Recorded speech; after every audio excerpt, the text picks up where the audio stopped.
Ready, Shen? All right. Welcome, everyone. Thanks for coming. Obviously, busy week.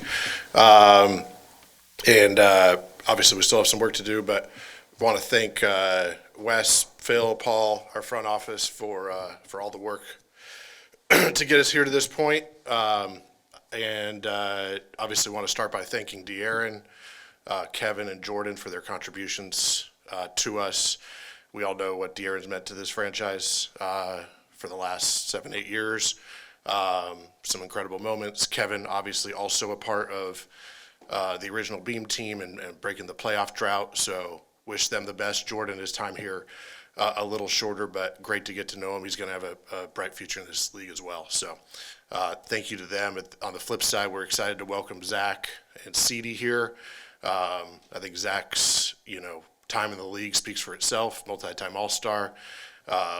Just an incredible talent, shot making, athleticism, and somebody who puts his stamp on the court. So we're excited. We'll obviously talk more about Zach later today, I'm sure. So I think that's it for my intro. So let's go. Yeah, Monty, it's been 40-plus days since Mike Brown was fired, and this is the first time we're getting to talk to you. What went into the decision to not hold a press conference before today, and sort of even that playing into one of the reasons why De'Aaron Fox was uncomfortable moving forward because he felt he was left out in front of to answer some of the media questions? Yeah, so, I'd say at the time, obviously we were struggling as a team. Mike's done some incredible things for this organization, and we all saw what he did the past 2+ years for us. So, I have nothing bad to say about Mike. I don't want to come up here and do that. I respect everything he's done. At the same time, we're trying to turn our season around. We're a month out from the trade deadline, and we've got to figure out now with an interim coach how we're going to go turn this thing around. That was the primary focus.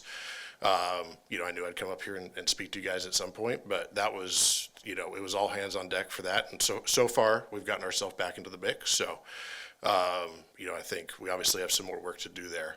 On De'Aaron, I think incredible player.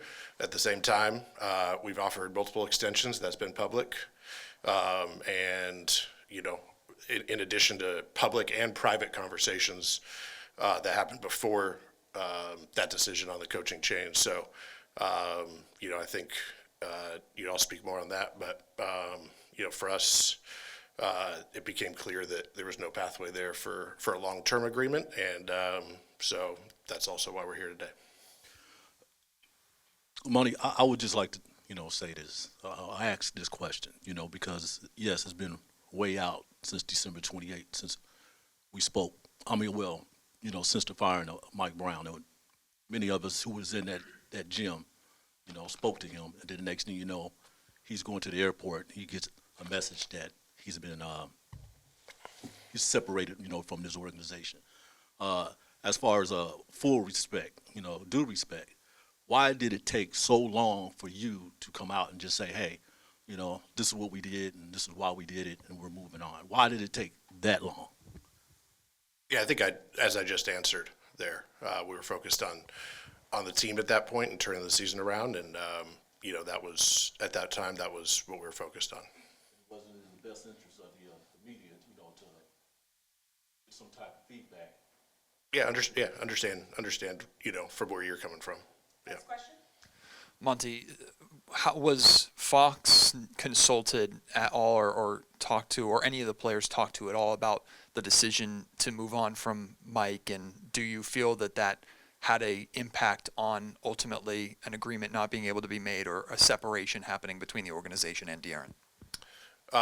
No, De'Aaron had nothing to do with the decision on the coaching change. No player did.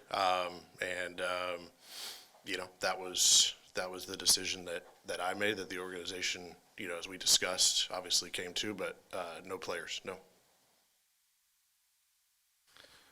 Mike was the first winning coach here in quite a long time, and you guys understood have a five-game losing streak at the time of the firing. Can you just explain the timing of it, particularly after he was given an extension, and why it seemed like he had such a short leash?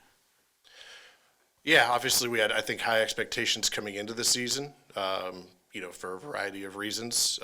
We did start off with some success, but heading into December started hitting a skid. And then I think ultimately, as we're trying to figure out ways to turn the season around, a lot of different things were discussed. But, ultimately the 5-game losing streak at home and the Detroit loss, the next day, as we talked through it, that was, we felt we had a season that could be better.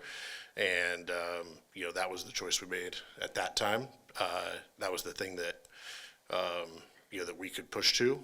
And, so far I think we've had some success there, but, those were the main factors that were going in at the time. And, the higher expectations things are, the more we expect of ourselves.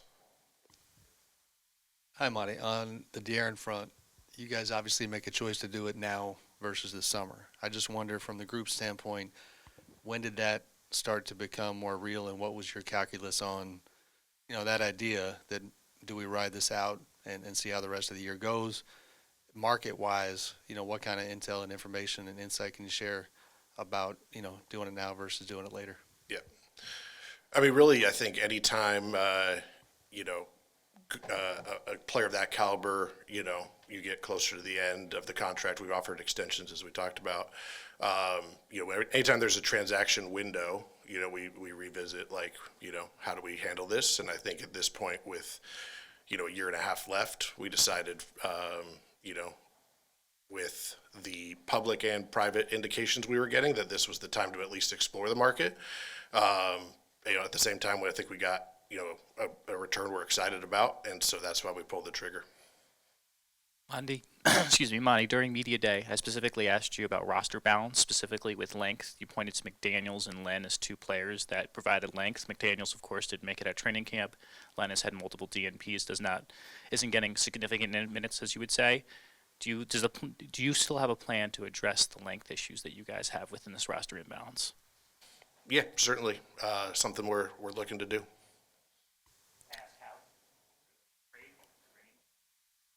Well, we obviously, with the trade deadlines coming up, that's one option, and we'll continue to look at it going forward. Hey, Monty, you've seen obviously storylines and just narratives that are out there. Is there any kind of things that are out there that you wish people didn't know, or maybe might be a misconception or anything about maybe what has happened over these past few weeks and months? I would say nothing more that I haven't addressed so far. Okay. And then just another one. Just how unfathomable, I guess, in your mind is it that someone had mentioned the extension for Mike, and then obviously wanting the extension for De'Aaron, and then you're about 6-7 months from some of those conversations, and both of those guys are gone. Is that completely something that's uncharted territory for you in terms of what you had felt going forward at those times? Yeah, certainly, coming off the last 2 seasons and the decision to extend Mike, we did not envision that this is how the season would go, but all we can do is, continue to deal with the information we're getting and make the best decision in each moment. Obviously in hindsight, we maybe would have done some things differently, but we don't have the benefit of hindsight at the time. Hey, Monty, after moving on for Mike, what was the decision process like for figuring out who was going to be interim and what eventually made you settle on Doug? Yeah, I think with obviously we have a lot of qualified coaches on our staff, but Doug in particular, his not just being a former player, but a former Sacramento King, and his connection to us as an organization, and I think a lot of what we've seen from Doug so far is what we hope for, and just his ability to to lead these guys and give a different perspective. So he had that unique combination. I think that was ultimately the deciding factor. Monty, you guys have been playing some good basketball before the road trip, and then this De'Aaron Fox stuff happens then. Were there more conversations with Rich Paul in the lead up to the road trip that made you feel like, okay, we have to pounce now and make this deal? Why was the timing now? Yeah, I don't want to get into maybe those private conversations. I will say that conversations have been had, throughout and even more so before, dating back to the summer and the early part of the season, Obviously, the deadline is just the time that these things end up happening. And so, as I said with Sam's question, it's just each transaction window we kind of have to decide, like, what are we trying to do? And for the first time, we did decide to explore the market there. I guess along those lines, De'Aaron has said multiple times that he wanted to retire here. He goes into the season not signing the extension, and then there's reports that you and Wes met with Rich Paul, and then the report a few weeks ago that you guys were open to trading him. Just from your point of view, where do you feel like things kind of went wrong or just ended the way they did? I think obviously, the season hasn't gone as we all hoped. That's part of it.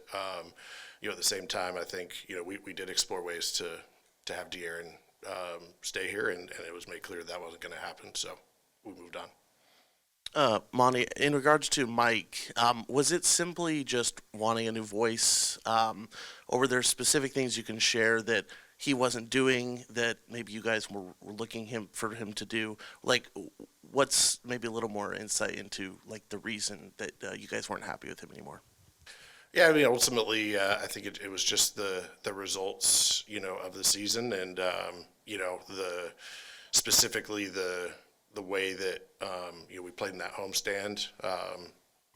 We felt we needed to do something. That was one of the options that we had been discussing in the days leading up, and like I said, the way ultimately that the last couple games of that homestand went solidified that. Monty, can you say definitively whose call it was to fire Mike? Yeah, mine. Monty, can you, within reason of what you can share with negotiations, how difficult was it with San Antonio specifically trying to work out the deal, knowing that was Fox's ideal location of where he wanted to end up, trying to get as much return as you possibly could for a player who's obviously been the face of the franchise for so long? Yeah, I would say, certainly anytime a player of that caliber, is in the market, and also the way that it was very public. It made for a unique market, but I also think, our group did a great job of cultivating a market to ultimately get what we wanted in return. We were not going to settle for less than we wanted, and so when we got that, we made the deal.